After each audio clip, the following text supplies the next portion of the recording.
Jeff Sessions is growing pissed at Trump, his allies say. And he plan to quit. Attorney General Jeff Sessions has no plans to leave office, as friends say he has grown angry with President Donald Trump following a series of attacks meant to marginalize his power and, potentially, encourage his resignation. Sessions is totally pissed off about it, said a Sessions ally familiar with his thinking. It is beyond insane.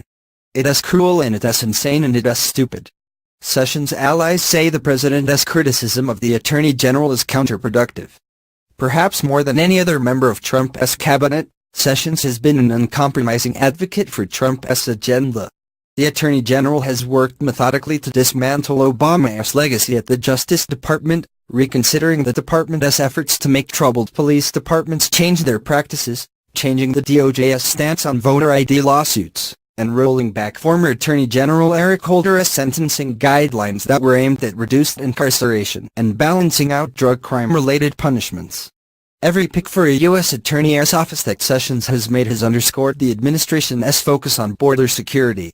He has visited the border twice to emphasize a desire to prosecute undocumented immigrants.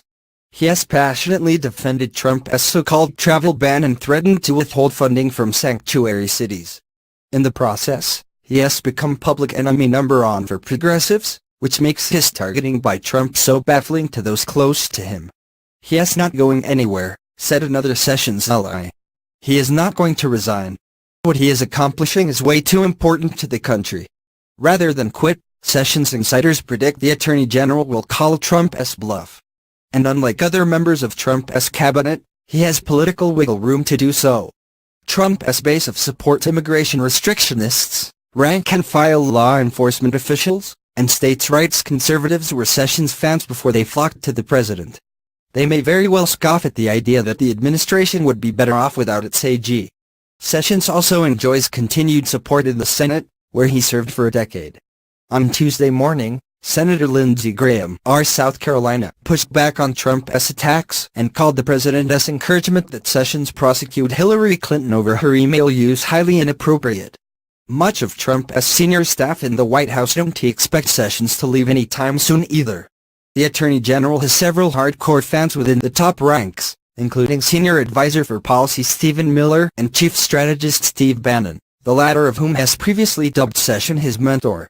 Sessions isn't going anywhere. We've all lived through enough of these episodes where people end up getting on the president's bad side, but guess what?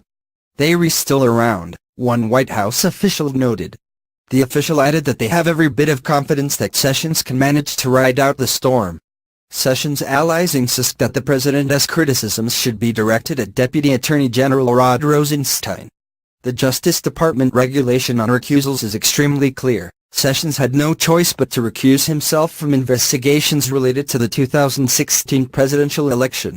And that includes any investigations into Clinton's email server. Given that he had to recuse, the responsibility for making Bob Mueller special counsel for the Russia probe lies with Rosenstein. But the president has yet to even tweet Rosenstein's name, though Trump hinted at him last month in one missive. Sessions' allies also point out that if the president wanted to get rid of Mueller, he could just get rid of Rosenstein.